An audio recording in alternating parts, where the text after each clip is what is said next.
Hello everyone, welcome to my UPSC. UPHESC था, अब UPSSC हो गया है, नया आयोग बन गया है।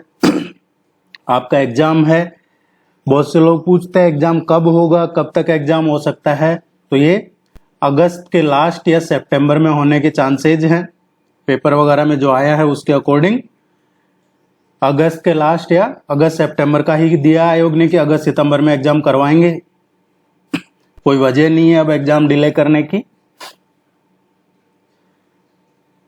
इसमें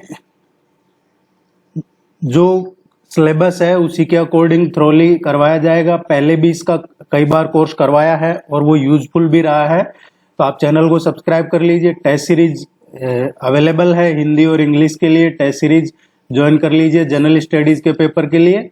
इस नंबर पे कांटेक्ट करके या फिर वेबसाइट पे जाके भी आप वेबसाइट विजिट करके भी टेस्ट सीरीज ज्वाइन कर सकते हैं। वीडियो के नीचे डिस्क्रिप्शन में भी लिंक अवेलेबल है, कमेंट सेक्शन में भी लिंक अवेलेबल है, या फिर इस नंबर पे कांटेक्ट कर लीजिएगा। आज जो टॉपिक डिस्कस करेंगे ये है इंडियन नेशनल मूवमेंट, भारतीय राष्ट्रीय आंदोलन। इससे पहले एक टॉपिक डिस्कस कर चुके हैं 1857 का रिवोल्ट वाला, 1857 की क्रांति का। और ये एक एक टॉपिक एक एक पार्ट यूनिट सब्जेक्ट लेके चलेंगे। जैसे अभी मॉडर्न हिस्ट्री करवा रहे हैं, इसके बाद एक और पार्ट में मॉडर्न हिस्ट्री कंप्लीट हो जाएगी। फिर उसके बाद हमें पॉलिटी शुरू करेंगे, फिर जियोग्राफी शुरू करेंगे, फिर इकोनॉमी शुरू करेंगे, देन आर्ट कल्चर, उसके बाद आईसीटी और फिर रिसर्च। इस तरीके से यही पैटर्न रहा है और यही सबसे ज्यादा यूजफुल है। Let's begin.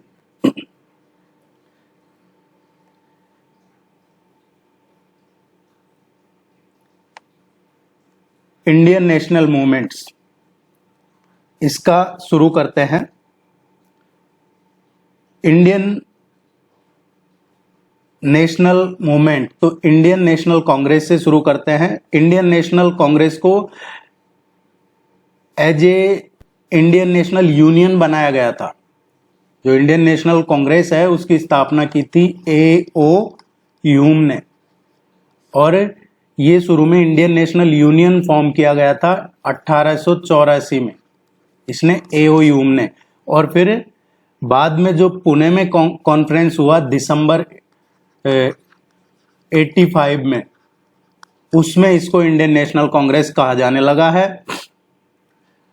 और ये कॉन्फ्रेंस का जो वेन्यू था, पहले पुणे डिसाइड हुआ था कि पुणे में होगा दिसंबर 85 में, और बाद में ये वेन्यू शिफ्ट हो गया कहां पे, बॉम्बे। इंडियन नेशनल कांग्रेस का जो स्थापना हुई है दिसंबर 85 में, तो ये वेन्यू पुणे डिसाइड किया गया था, पूना में। बाद में इसको बॉम्बे शिफ्ट कर दिया गया था। पहला जो सेशन हुआ था इसका, ये हुआ था गोकुलदास तेजपाल संस्कृत कॉलेज था, गोकुलदास तेजपाल संस्कृत कॉलेज बॉम्बे में। और इसके प्रेसिडेंट कौन थे, प्रेसिडेंटशिप किसकी थी, डब्ल्यू.सी. बैनर्जी। ये पहले अध्यक्ष थे। जो पहला सेशन हुआ था इंडियन नेशनल कांग्रेस का, इसमें 72 डेलीगेट्स ने पार्टिसिपेट किया था और ज्यादातर इसमें लॉयर ही थे। इंडियन नेशनल कांग्रेस की स्थापना हुई उस टाइम पे वायसराय हुआ करता था। तो वायसराय ऑफ इंडिया कौन था जब इंडियन नेशनल कांग्रेस की स्थापना हुई, लॉर्ड डफरिन। डफरिन वायसराय था जब इंडियन नेशनल कांग्रेस की स्थापना हुई है। अब इसमें भी दो फेज है। शुरू का देखा जाए, शुरू के दो डिकेट्स देखेंगे तो इसमें दो फेस आए हैं। एक जो मॉडरेट हैं, एक एक्सट्रीमिस्ट हैं, इनका फेस आया है। इसमें कुछ ओपिनियंस है इंडियन नेशनल कांग्रेस के बारे में। उस टाइम जो ब्रिटिशर्स थे उनका क्या ओपिनियन था वो देख लेते हैं। ये पूछा जाता है, जो एग्जाम में पूछा जाता है वो ही डिस्कस करेंगे। जो वायसराय थे Lord Dufferin, viceroy Lord Dufferin हम पढ़ चुके हैं ऑलरेडी, गवर्नर जनरल वायसराय, ये सब अगर आपने नहीं पढ़ा है तो 1857 का रिवोल्ट के बाद में दूसरा जो टॉपिक करवाया है वो वायसराय गवर्नर जनरल का ही करवाया है। INC represent only microscopic minorities, मतलब बहुत कम माइनॉरिटी को इंडियन नेशनल कांग्रेस रिप्रेजेंट करती है। ये किसने कहा था, लॉर्ड डफरिन ने ही कहा था कि इंडियन नेशनल कांग्रेस बहुत माइक्रोस्कोपिक माइनॉरिटीज को रिप्रेजेंट करती है। The Congress is tottering to it fall and one of my great ambition while in India is to assist it to a peaceful demise। ये कहा था लॉर्ड कर्जन ने। लॉर्ड कर्जन ये भी वायसराय थे और ये वायसराय 1899 से 1905 तक रहे थे। इन्होंने कहा था, जैसे सिंपल भाषा में कहे तो मैं कांग्रेस को समाप्त कर दूंगा शांतिपूर्वक, कांग्रेस खत्म कर दूंगा शांतिपूर्वक, जब ये मेरा ग्रेट एम्बिशन है, ये कहा था। और कि कांग्रेस है जो अपने खात्मे की तरफ बढ़ रही है और मैं इसको खत्म कर दूंगा शांतिपूर्वक, लॉर्ड कर्जन ने कहा था। इसके बाद में अरविंदो घोष ने कहा था, जिनके बारे में कहा जाता है कि वो गरम दल के नेता थे, एक्सट्रीमिस्ट लीडर थे। उनके बारे में उन्होंने कहा था इंडियन नेशनल कांग्रेस के बारे में, अरविंदो घोष ने, कि INC is a begging institute. INC क्या है? एक बेगिंग इंस्टीट्यूट है। इस बेगिंग इसलिए कहा क्योंकि जो एक्सट्रीमिस्ट लीडर थे वो थोड़ा सा अलग तरीके से अपनी मांग रखते थे और जो मॉडरेट थे, जो कांग्रेस में थे, वो थोड़ा अलग तरीके से अपनी डिमांड रखते थे, शांतिपूर्वक, प्यार प्रेम से, इस तरीके से।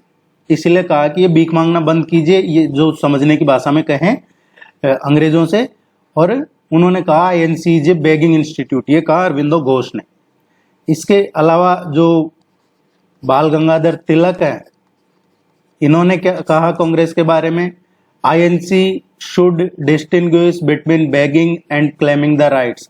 मतलब इंडियन नेशनल कांग्रेस को फर्क पता होना चाहिए। एक तो अपने राइट्स के लिए बेग करना, भीख मांगना, जैसा मतलब गिड़गिड़ाना कहें, भीख मांगने की जगह गिड़गिड़ाना, या और अपने राइट्स के क्लेम करना, मतलब इनके लिए लड़ना।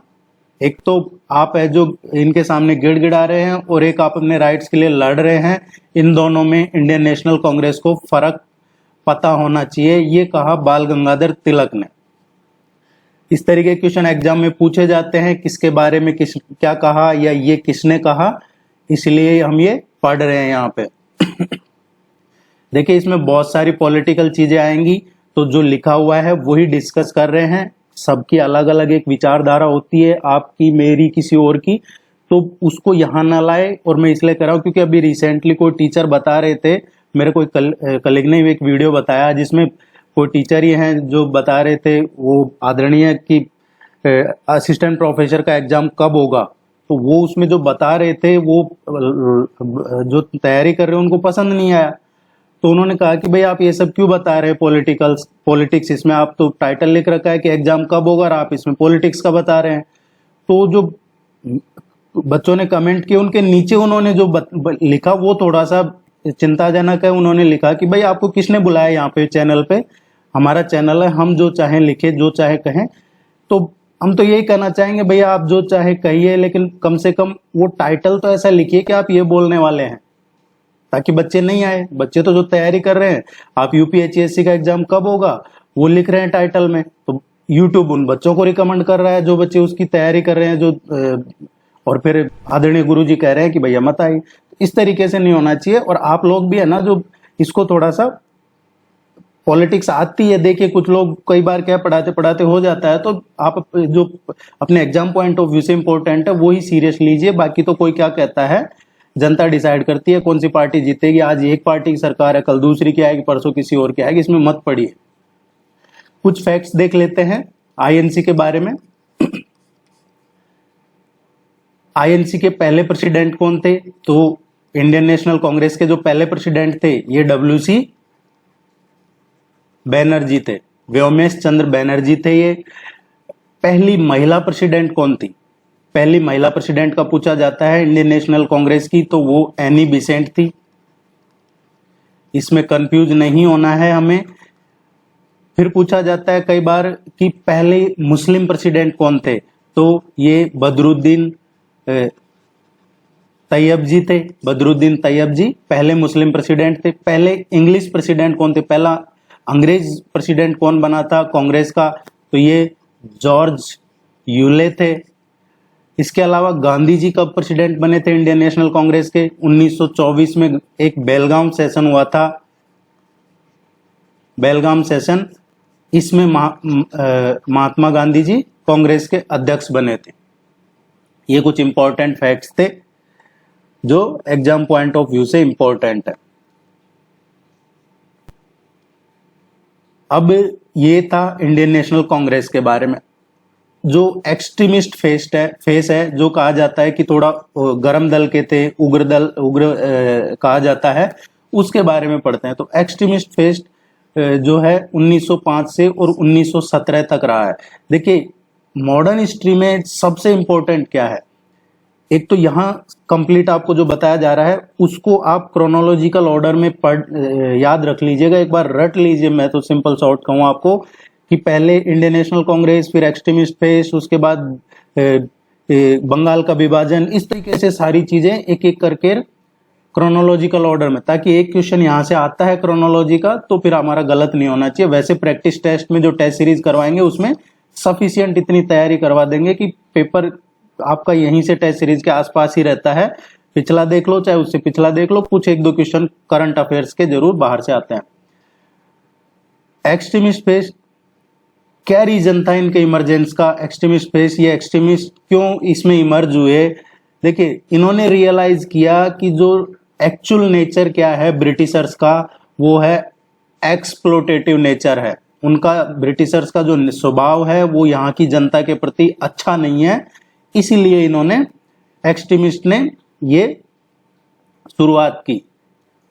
दूसरा इनका इमरजेंस हुआ एक इंटरनेशनल इन्फ्लुएंस इवेंट, या फिर कहें कि व्हाइट और यूरोपियन सुपरमेसी। क्या था? व्हाइट या फिर यूरोपियन सुपरमेसी है, इसको लेके, या फिर एक इंटरनेशनल इन्फ्लुएंस है हमारे लोगों पे, इसको लेकर ये इनका इमरजेंस हुआ एक्सट्रीमिस्ट फेस का। फिर जो मॉडरेटर्स थे, जो नरम दल के नेता कहे जाते हैं जिनको, उनके प्रति ये सेटिस्फाई नहीं थे, डिससेटिस्फैक्शन था, संतुष्ट नहीं थे ये उनके अचीवमेंट से। किसके अचीवमेंट से? जो गरम दल के, ये नरम दल के जो मॉडरेट थे उनके अचीवमेंट से ये संतुष्ट नहीं थे, इसीलिए ये इनका इमरजेंस हुआ। दूसरा जो लॉर्ड कर्जन था, लॉर्ड कर्जन की जो पॉलिसीज थी उससे ये बिल्कुल नाराज थे लॉर्ड कर्जन की पॉलिसी से, क्योंकि एक मिलिट्री स्कूल का थॉट और फिर एक ट्रेंड लीडरशिप का इमरजेंस ये जरूरी था, तो इसलिए इनका इमरजेंस हुआ। अब इसमें लीडर कौन कौन थे जो एक्सट्रीमिस्ट लीडर कहा जाता है? तो सबसे पहले जो थे एक्सट्रीमिस्ट लीडर वो थे बाल गंगाधर तिलक।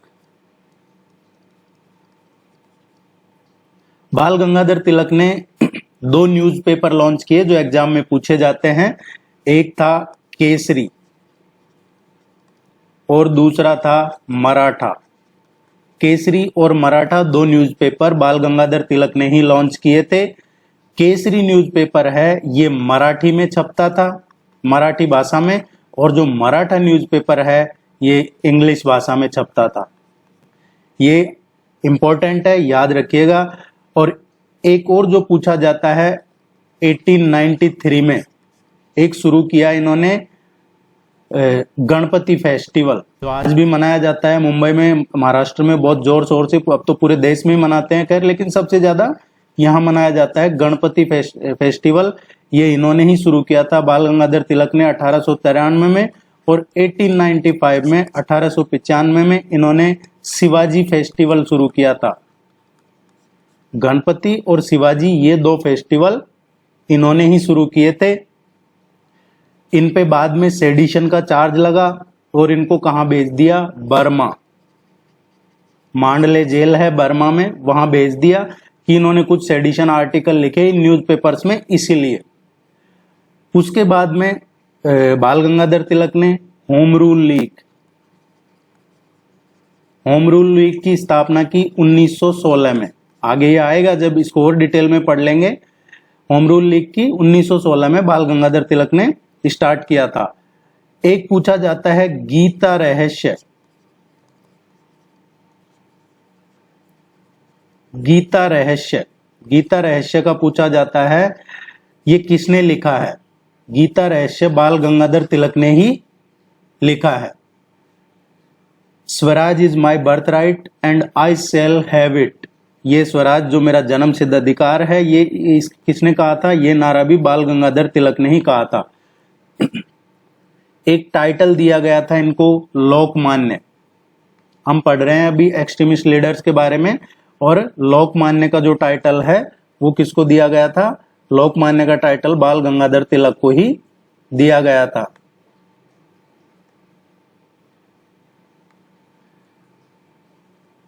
इसके अलावा जो लाल बाल पाल है उसमें बाल इन्हीं को कहा जाता था, एक्सट्रीमिस्ट ग्रुप कहा जाता है ट्रायो 3 का।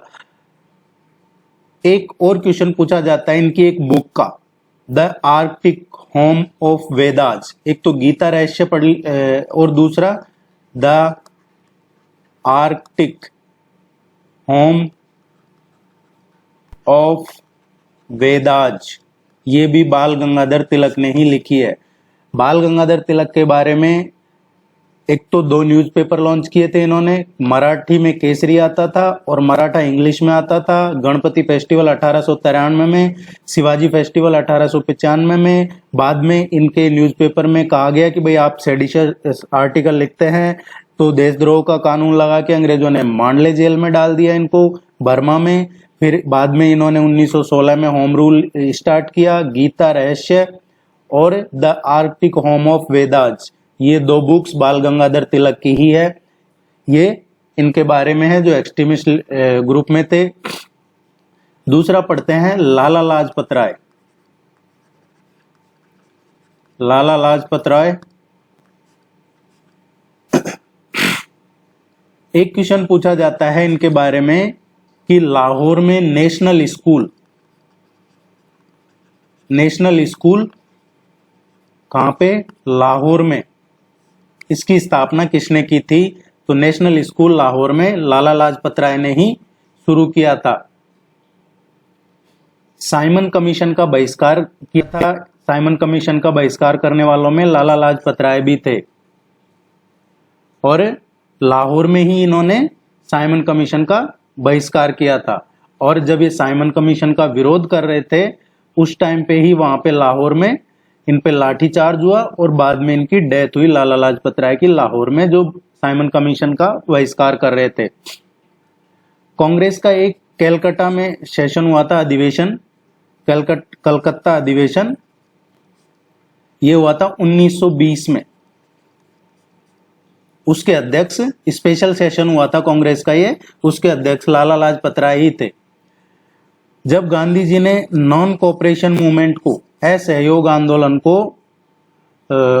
विड्रॉ कर लिया था तो 1922 में उसका विरोध किया था लोगों ने। उसमें एक लाला लाजपत राय भी थे उसका विरोध करने वालों में। जो चित्तरंजन दास ने स्वराज पार्टी की स्थापना की थी, स्वराज पार्टी की स्थापना चित्तरंजन दास ने की थी और सेक्रेटरी थे मोतीलाल नेहरू। उसके जो फाउंडिंग मेंबर थे उसमें लाला लाजपत राय भी फाउंडिंग मेंबर में से एक थे स्वराज पार्टी के।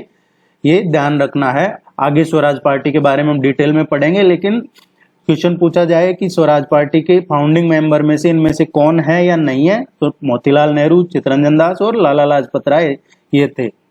एक Vande Mataram, the Punjab and the people एक निकला था, Vande Mataram, the Punjab and the people, उसके एडिटर भी लाला लाजपत राय ही थे। नेक्स्ट पढ़ते हैं तो श्री अरविंदो घोष। श्री अरविंदो घोष के बारे में पढ़ रहे हैं। अभी हम एक्सट्रीमिस्ट पेज पढ़ रहे हैं 1905 से 1917 का, जिसमें हमने बाल गंगाधर तिलक पढ़ा, लाला लाजपत राय पढ़ा, अभी थर्ड पढ़ रहे हैं श्री अरविंदो घोष। इन्होंने एक स्टार्ट किया था बंगाली डेली जुगांतर। ये पूछा जाता है आपसे, जुगांतर किसकी रचना है, जुगांतर के प्रकाशक कौन है, जुगांतर किसने शुरू किया था? बंगाली डेली ये अरविंदो घोष ने शुरू किया था। और वंदे मातरम जो इन पे आर्टिकल लिखा इन्होंने, और उसके बाद में इन पे ट्रायल चलाया गया था कलकत्ता में। बॉम्बे कॉन्स्पायरेसी केस में भी इन पे ट्रायल चलाया गया और फाइनली ये रिटायर हो गए पॉलिटिक्स से, और योगा अरविंदो घोष ने पौंडीचेरी में योगा शुरू किया, रिटायर होकर life of yoga at Pondicherry. कुछ और भी एक्सट्रीमिस्ट लीडर थे, अश्विनी कुमार, चिदम्बरम पिल्लाई, ये कुछ और एक्सट्रीमिस्ट लीडर थे। देखिए इनके मेथड क्या हुआ करते थे। एक्सट्रीमिस्ट और मॉडरेट में फर्क यही था कि इनके तरीके अलग अलग थे, बाकी चाहते तो सब अंग्रेजों को यहां से भगाना ही थे। इनके मेथड हुआ करते थे पैसिव। इनका तरीका क्या था? पैसिव मेथड था इनका, कि कोई कोऑपरेशन नहीं होगा ब्रिटिश गवर्नमेंट के साथ।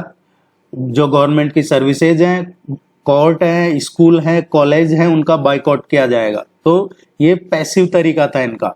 दूसरा क्या था इनका? स्वदेशी।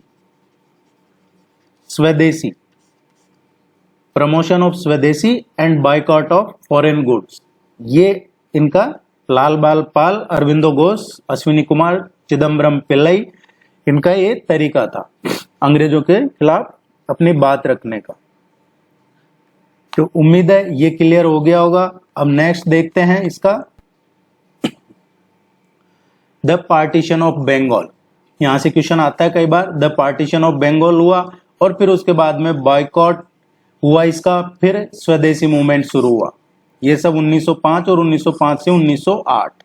तो पहले बंगाल का विभाजन किया गया। बंगाल का विभाजन कब हुआ? 16 अक्टूबर 1905 को, 16 अक्टूबर 1905 को बंगाल का विभाजन हुआ, और जो प्रोविंस ऑफ बंगाल था उसको रिड्यूस कर दिया और एक नया ईस्ट बंगाल बनाया गया, ईस्ट बंगाल। अंग्रेजों का कहना था कि एडमिनिस्ट्रेटिव या फिर सर्विस पर्पज के लिए इसको हम डिवाइड कर रहे हैं, जबकि वो इसको बांटने के हिसाब से डिवाइड कर रहे थे। लेकिन उन्होंने कहा कि बड़ा है इसलिए डिवाइड कर रहे हैं, इसकी साइज और लोगों को पूरी सर्विस प्रोवाइड करवाने के लिए इसको डिवाइड कर रहे हैं।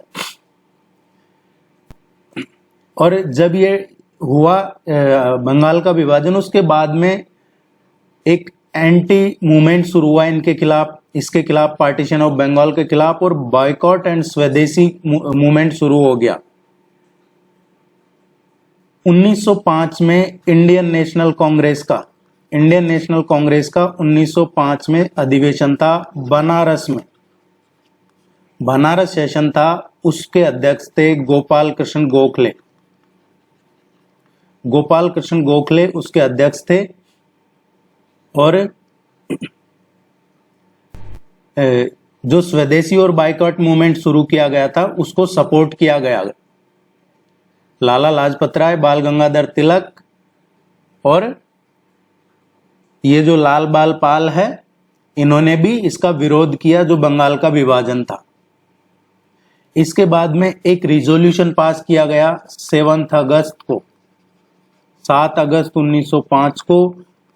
किस लिए रिजोल्यूशन पास किया गया? Boycott British goods.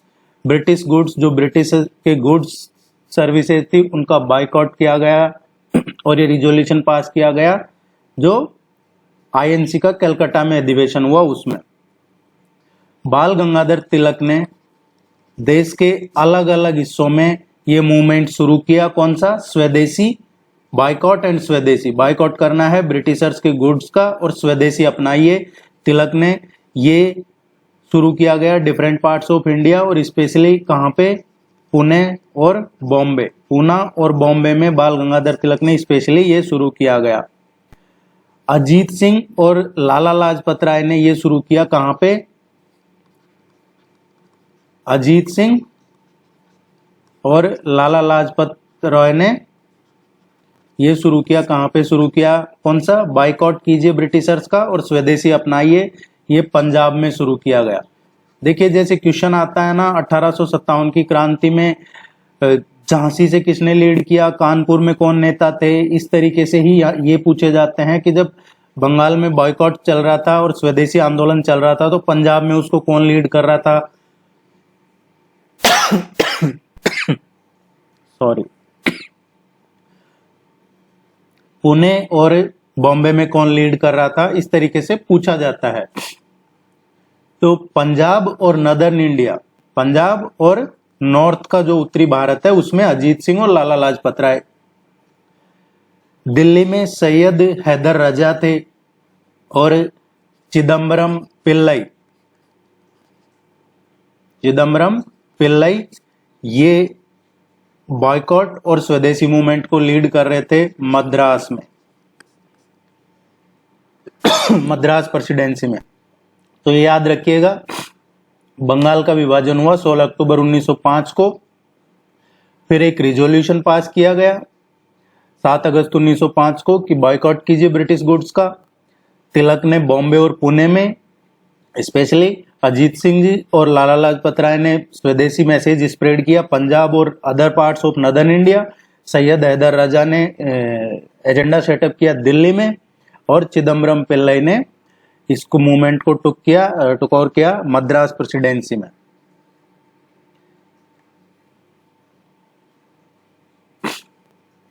नेक्स्ट है formation of Muslim league, Muslim league की स्थापना। मुस्लिम लीग की स्थापना हुई है 1906 में। किसकी लीडरशिप में? आगा खान। देखिए लास्ट बैच में जब ये करवाया था इस तरीके से पढ़ाया था मुस्लिम लीग की स्थापना कब हुई है, तो नीचे कोई सज्जन कमेंट कर रहे थे कि आरएसएस की स्थापना कब हुई है ये भी पढ़ा दीजिए। तो भैया वो इसमें है नहीं सिलेबस में, नहीं तो वो भी पढ़ा देते। इस तरीके से कमेंट मत कीजिएगा, ये त्रोदा जो सिलेबस में है वही करवा रहे हैं, जो एग्जाम पॉइंट ऑफ व्यू से इंपॉर्टेंट है। इसके जो लीडर थे आगा खान थे, नवाब सलीमुल्लाह थे ढाका के, और नवाब मोहसिनुल मुल्क थे, ये थे ढाका के। तो ये मुस्लिम लीग का फॉर्मेशन हुआ, आगा खान, नवाब सलीमुल्लाह ऑफ ढाका एंड नवाब मोहसिनुल मुल्क, ये 1906 में सेटअप हुआ। मुस्लिम लीग के पहले प्रेसिडेंट कौन थे? तो ये थे वकार उल मुल्क। इन्होंने सपोर्ट किया था, मुस्लिम लीग ने सपोर्ट किया था पार्टीशन ऑफ बंगाल का, बंगाल के विभाजन का मुस्लिम लीग ने समर्थन किया था। और इन्होंने अपोज किया था स्वदेशी मूवमेंट का, जो स्वदेशी आंदोलन चल रहा था उसको विरोध किया था मुस्लिम लीग ने, और जो ब्रिटिशर्स के लिए बॉयकॉट चल रहा था स्वदेशी मूवमेंट उसका विरोध किया था, और पार्टीशन ऑफ बंगाल का सपोर्ट किया था इन्होंने। कलकत्ता में सेशन हुआ 1906 में, इंडियन नेशनल कांग्रेस का, दिसंबर 1906 में। उसके अध्यक्ष थे दादा भाई नारोजी, दादा भाई नौरोजी इसके अध्यक्ष थे। जो अधिवेशन हुआ था दादा भाई नारोजी। अब इसमें क्या था, ये क्यों पूछा जाता है, क्योंकि यहां पे स्वराज की पहली बार मांग की गई थी। स्वराज दिसंबर 1906 में जो आईएनसी का कलकत्ता अधिवेशन हुआ दादा भाई नौरोजी की अध्यक्षता में, यहां अडॉप्ट किया गया था स्वराज कि इंडिया के जो लोग हैं, इंडियन पीपुल है, उनका गोल होना चाहिए स्वराज, एकमात्र गोल यही होना चाहिए। ये इसमें अडॉप्ट किया गया था। और उसके बाद में क्या हुआ कि 1907 में स्प्लिट हो गया, स्प्लिट ऑफ आईएनसी। ये पूछा जाता है स्प्लिट ऑफ आईएनसी, दो ग्रुप्स बन गए इसमें, एक एक्सट्रीमिस्ट और एक मॉडरेट का। और ये कहां पे हुआ था? 1907 का जो कांग्रेस का अधिवेशन था सूरत में हुआ था 1907 में। इसमें कांग्रेस दो बंटवारे हो गए थे, एक तरीके से दो ग्रुप बन गए थे, एक एक्सट्रीमिस्ट का एक मॉडरेट का। बाल गंगाधर तिलक, लाला लाजपत राय, बिपिन चंद्र पाल ये थे एक ग्रुप में, दूसरे में गोपाल कृष्ण गोखले मॉडरेट ग्रुप में थे। और ये 23वां अधिवेशन था कांग्रेस का जो 1907 में हुआ था, 23rd सेशन था। उस टाइम पे क्वेश्चन पूछा जाता है जब split of Congress, Surat split हुआ, इसको सूरत स्प्लिट कहते हैं, जब एक्सट्रीमिस्ट और मॉडरेट अलग अलग ग्रुप बने, उस टाइम वायसराय कौन थे? वायसराय ऑफ इंडिया कौन थे? तो लॉर्ड मिंटो, लॉर्ड मिंटो उस टाइम पे वायसराय ऑफ इंडिया थे जब ये हुआ।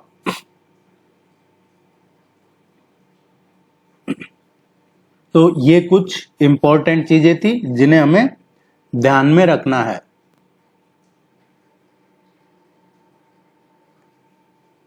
नेक्स्ट देखते हैं,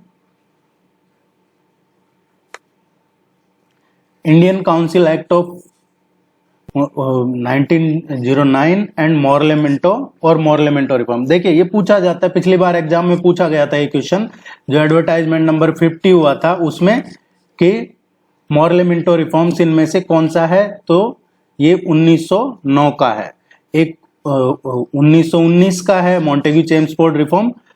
तो इस तरीके से पूछे जाते हैं एग्जाम में। इंडियन काउंसिल एक्ट ऑफ ये 1909, इसी को मोरलेमेंटो रिफॉर्म भी कहते हैं। इसकी वजह ये है क्योंकि ये इन्हीं के नाम पे था। ये जब पढ़े हमने मोरलेमेंटो वायसराय गवर्नर जनरल, उसमें बताया भी था आपको। इसमें क्या हुआ, इंडियन काउंसिल एक्ट 1909 का ये पूछा जाता है। यहाँ पे सेपरेट इलेक्टोरेट इंट्रोड्यूस किया गया। सेपरेट इलेक्टोरेट, अलग से इनका रिप्रेजेंटेशन होगा, इलेक्टोरेट होगा। किसके लिए सेपरेट इलेक्टोरेट्स? मुस्लिम्स के लिए। ये इसमें 1909 का जो इंडियन काउंसिल एक्ट था उसमें लिखा गया।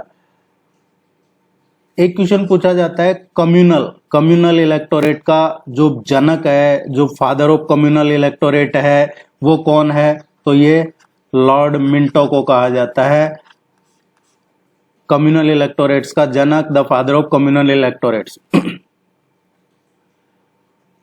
पहली बार इसमें 1909 का जो एक्ट आया, इसमें पहली बार एक इंडियन को वायसराय की काउंसिल में जगह दी गई थी। तो ये क्वेश्चन पूछा जाए आपसे कि पहली बार जो वायसराय की एग्जीक्यूटिव काउंसिल है, वायसराय की एग्जीक्यूटिव काउंसिल, उसमें एक इंडियन को जगह दी गई थी, एक इंडियन का रिप्रेजेंटेशन था।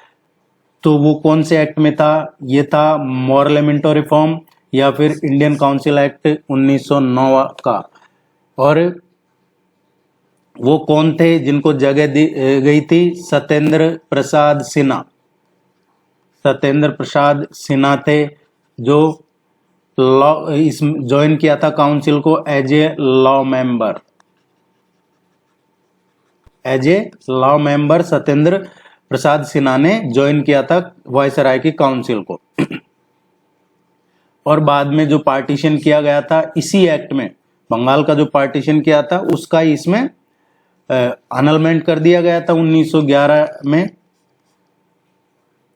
और गवर्नमेंट ने अनाउंस कर दिया था annulment of the partition of Bengal इस एक्ट के तहत। देखिए आप इसको लाइक जरूर कीजिएगा, चैनल को सब्सक्राइब कर लीजिए ताकि आपकी रेगुलरिटी बनी रहेगी। सारी डिटेल आपको यहाँ मिलती है। एग्जाम से रिलेटेड कोई भी अपडेट होता है तो भी आपके साथ यहाँ शेयर किया जाता है। नेक्स्ट है गदर पार्टी। गदर पार्टी, इसकी स्थापना किसने की थी? लाला हरदयाल थे। लाला हरदयाल, तारकनाथ दास और इसके अलावा सोहन सिंह बाखना। इन्होंने गदर पार्टी की स्थापना की थी 1913 में।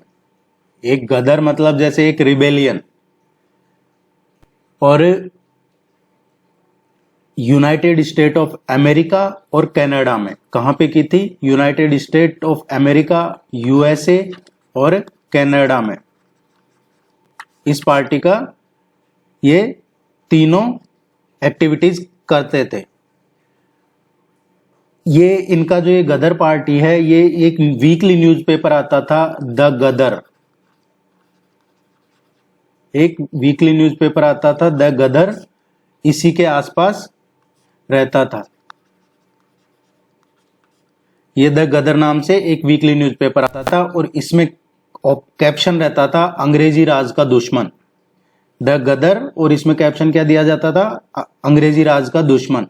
कई बार पूछा जाता है गदर पार्टी की स्थापना किसने की? तो देखिए लाला हरदयाल, तारकनाथ दास और सोहन सिंह बाखना।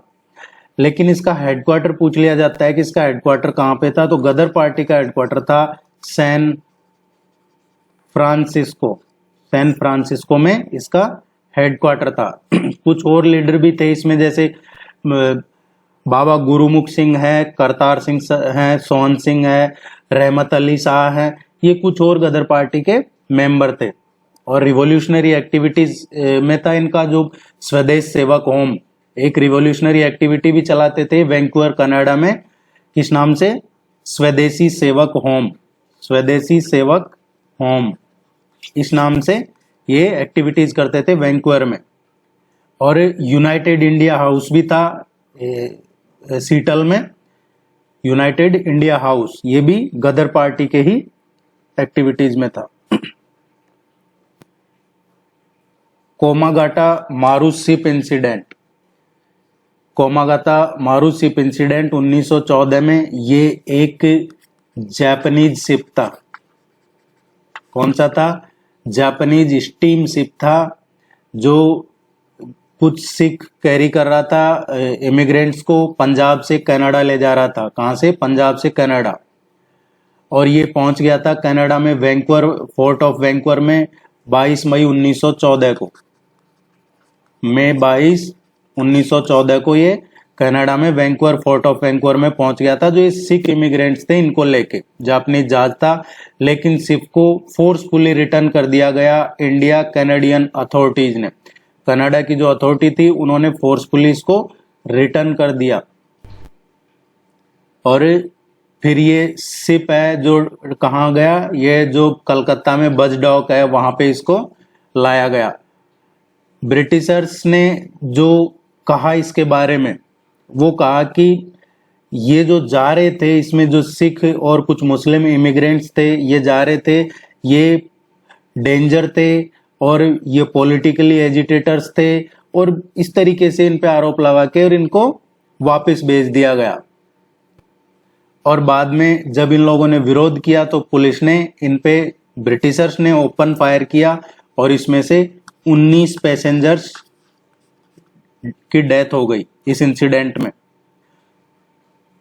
और इसको लीड किसने किया था? ये जो बाद में मूवमेंट शुरू किया गया इसके खिलाफ, ये जो वापस लौटा दिया कोमागाटा मारू शिप को, जो जापानी जहाज था कनाडा वैंकूवर से, वहां की अथॉरिटीज ने और ब्रिटिशर्स ने भी कहा कि भाई ये जो लोग जा रहे थे ये सही लोग नहीं थे, डेंजर थे पैसेंजर, इसलिए लौटाया गया है, कुछ पॉलिटिकल एजिटेटर्स थे। इसको लीड किया था रास बिहारी बोस ने, और दूसरे थे इसमें सचिन सान्याल,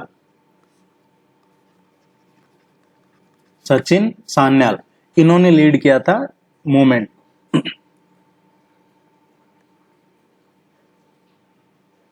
नेक्स्ट है home rule movement. Home rule movement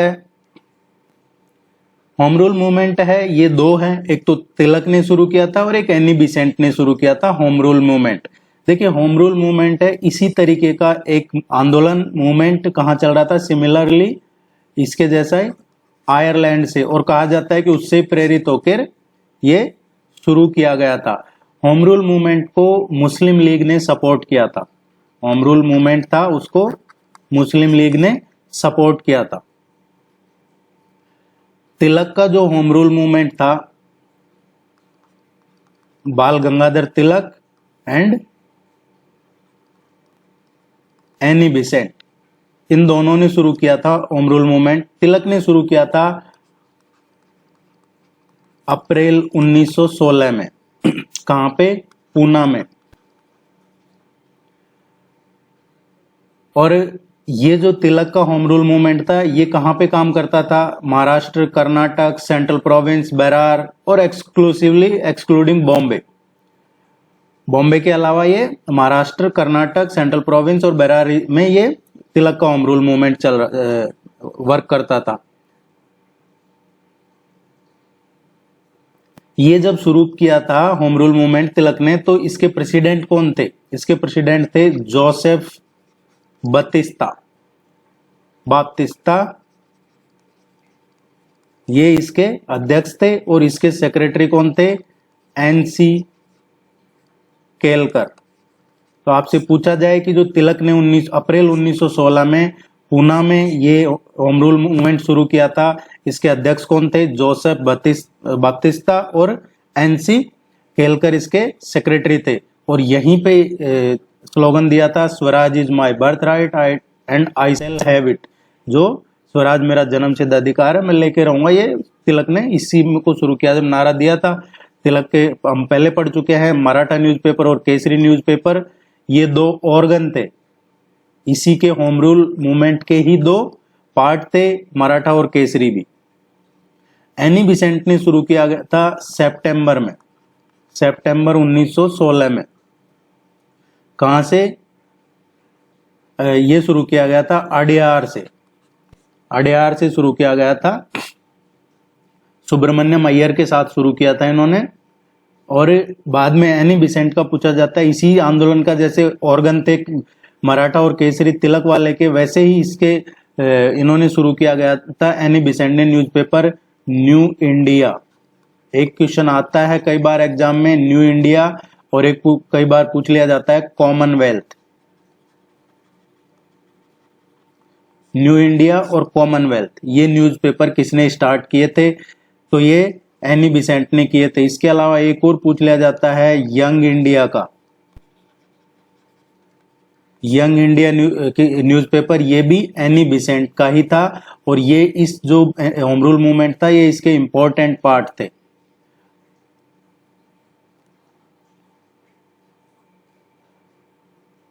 बाद में ये होम रूल मूवमेंट चल रहा था, तो इंडियन नेशनल कांग्रेस का जो इलाहाबाद में सेशन हुआ, कहां पे सेशन हुआ?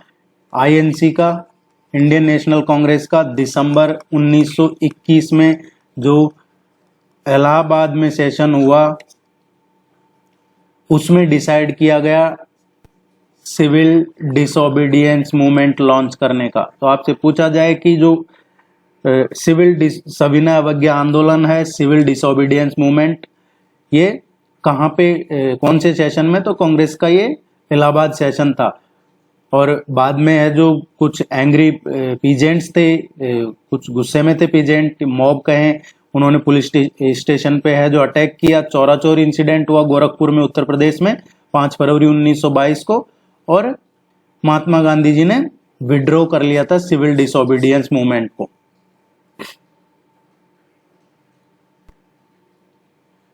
अब नेक्स्ट है लखनऊ समझौता, लखनऊ पैक्ट, और ये कांग्रेस लीग पैक्ट के नाम से भी पूछ लिया जाता है। तो आपसे पूछा जाए कांग्रेस लीग पैक्ट कब हुआ है, तो 1916 में, या फिर लखनऊ पैक्ट पूछा जाए तो 1916 में। पूरे देश में एंटी ब्रिटिशर्स की एक फीलिंग जनरेट हो रही थी। पूरे देश में, हमारे देश में ब्रिटिशर्स के खिलाफ एक एंटी मूवमेंट शुरू हो रहा था, ऐसी फीलिंग जनरेट हो रही थी। लेकिन उस टाइम पे जो ब्रिटिशर्स थे और तुर्की था, तुर्की और ब्रिटिशर्स के वहां वॉर चल रहा था।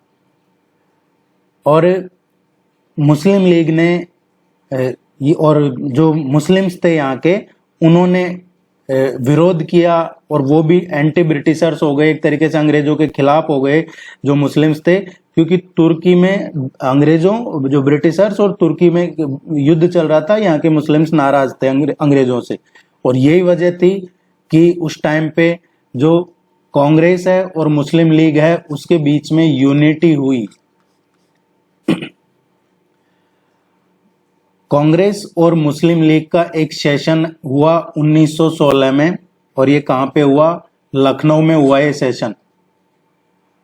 और ये काफी फेमस सेशन है जो ये कंक्लूड हुआ, और इसमें एक्सेप्ट किया गया सेपरेट इलेक्टोरेट्स। कांग्रेस ने स्वीकार किया अलग से electorate, and both the organisation, इन्होंने जॉइंटली डिमांड की डोमिनियन स्टेटस फॉर कंट्री।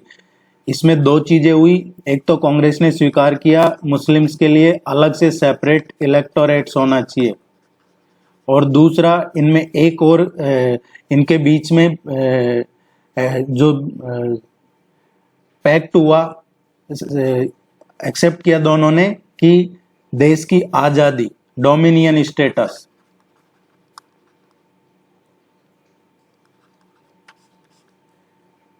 ये हुआ। इसके बाद में मॉन्टेग्यू डिक्लेरेशन आ गया। कौन सा आ गया? मॉन्टेग्यू,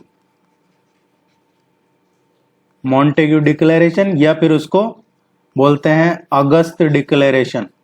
तो आप कंफ्यूज नहीं होना, आपसे एग्जाम में पूछा जाता है मॉन्टेग्यू डिक्लेरेशन या फिर अगस्त डिक्लेरेशन। तो ये 1917 में आया था और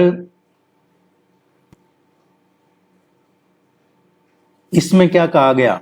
ब्रिटिशर्स यहाँ पे फर्स्ट वर्ल्ड वॉर में गिरे हुए थे, तो ब्रिटिशर्स ने कहा मॉन्टेग्यू डिक्लेरेशन में या अगस्त डिक्लेरेशन में कि हम धीरे धीरे ग्रेजुअली हम धीरे धीरे पावर ट्रांसफर कर देंगे टू इंडियन पीपल। ये था मॉन्टेग्यू डिक्लेरेशन जो 1917 में आया, क्योंकि इनको लगा कि जब ये यूनिटी हो गई मुस्लिम्स और कांग्रेस या फिर बाकी के जो देश है के लोग हैं, इनमें यूनिटी होती जा रही है, तो फिर इन्होंने ये मॉन्टेग्यू डिक्लेरेशन लेके आए, अगस्त डिक्लेरेशन 1917 में, और इसी में कहा कि हम धीरे धीरे पावर ट्रांसफर कर देंगे। अब आता है the Gandhian era, Mahatma Gandhi का एरा, जो 1917 से 1947, या फिर गांधी जी का जन्म कब हुआ था? 1869 में। गांधी जी की मृत्यु कब हुई? 1948 में। देखिए, साउथ अफ्रीका की बात करते हैं तो गांधी जी का 1893 में गांधी जी साउथ अफ्रीका चले गए थे। 1893 में Gandhi ji departure of Mahatma Gandhi to South Africa. 1906 में इन्होंने पहला सत्याग्रह कहते हैं उसको, civil disobedience movement against Asiatic ordinance शुरू किया गया था। ये साउथ अफ्रीका का देख रहे हैं हम। साउथ अफ्रीका में civil disobedience movement against Asiatic ordinance शुरू किया गया था। एशियाटिक ऑर्डिनेंस लाए थे वहां पे, उसके खिलाफ एक कंपलसरी रजिस्ट्रेशन हुआ करता था एशियंस के लिए, द ब्लैक एक्ट। 1907 में गांधी जी ने सत्याग्रह शुरू किया, द ब्लैक एक्ट। जो एशियन थे उनके लिए एक अलग से कानून था कि रजिस्ट्रेशन करवाना पड़ेगा, कंपलसरी रजिस्ट्रेशन है, एंड पास दिए जाते थे और रजिस्ट्रेशन कंपलसरी हुआ करता था। कहां पे? ट्रांसवर्सल में। तो इसलिए 1907 में ये सत्याग्रह किया गांधी जी ने। 1908 में, ये अभी साउथ अफ्रीका का ही पढ़ रहे हैं हम, गांधी जी जो साउथ अफ्रीका में थे, इनको ट्रायल और जेल में डाल दिया गया, जोहान्सबर्ग जेल में। पहली बार गांधी जी को अफ्रीका में इन पे ट्रायल चला, इम्प्रिजन किया गया इनको जोहान्सबर्ग जेल में 1908 में। 1914 में गांधी जी ने साउथ अफ्रीका छोड़ दिया हमेशा के लिए और रिटर्न टू इंडिया। इनको केसरे हिंद टाइटल भी दिया गया था वहां, जो इंडियन एम्बुलेंस कॉर ड्यूरिंग जो बोयर वॉर्स थे उसकी वजह से वो रेज करने के लिए केसरे हिंद। तो 1914 में ये गांधी जी का साउथ अफ्रीका था। 1893 से 1914 तक हम पढ़ रहे हैं द गांधीयन एरा। इंडिया की बात करें, जगह कम हो जाती है समझाने में, ऊपर ही देख लेते हैं। इन इंडिया 1915 में गांधी जी जैसे 14 में छोड़ा, फिर 15 से इन्होंने ये बॉम्बे आए थे 9 जनवरी 1915 को, 9 जनवरी 1915 को ये बॉम्बे आए थे और इन्होंने शुरुआत की सत्याग्रह की। कहाँ पे? एक पोचारा आश्रम है अहमदाबाद में, वहां से इन्होंने सत्याग्रह की शुरुआत की थी। बाद में ये आश्रम है जो शिफ्ट कर दिया गया साबरमती नदी के किनारे। 1916 में लखनऊ सेशन जो हुआ था, इंडियन नेशनल कांग्रेस का जो लखनऊ सेशन हुआ था 26 से 30 दिसंबर 1916 में, उसको अटेंड किया था गांधी जी ने। 1917 में गांधी जी ने एक्टिव पॉलिटिक्स में एंट्री ली और चंपारण सत्याग्रह, चंपारण कैंपेन शुरू किया गया था। तो गांधी जी का पहला आंदोलन पूछा जाता है कई बार एग्जाम में, तो ये था चंपारण। चंपारण किस लिए था? क्योंकि जो कल्टीवेटर्स के ग्रीवेंसेस थे, इंडिगो प्लांटेशन बिहार में, नील की खेती, उसके खिलाफ किया था चंपारण सत्याग्रह। और ये पहला सिविल डिसोबीडियंस मूवमेंट माना जाता है गांधी जी का इंडिया में। तो एग्जाम में पूछा जाए which was the first civil disobedience movement in India of Mahatma Gandhi, तो ये था गांधी जी का पहला सत्याग्रह 1917 में, अप्रैल 1917 में, बिहार में, जो नील की खेती कर रहे थे उनके लिए। 1918 में इन्होंने अहमदाबाद में जो मील स्ट्राइक कर रखी थी उनके लिए किया था। महात्मा गांधी ने लॉन्च किया था स्ट्रगल अहमदाबाद में। कुछ इंडस्ट्रियल वर्कर्स थे,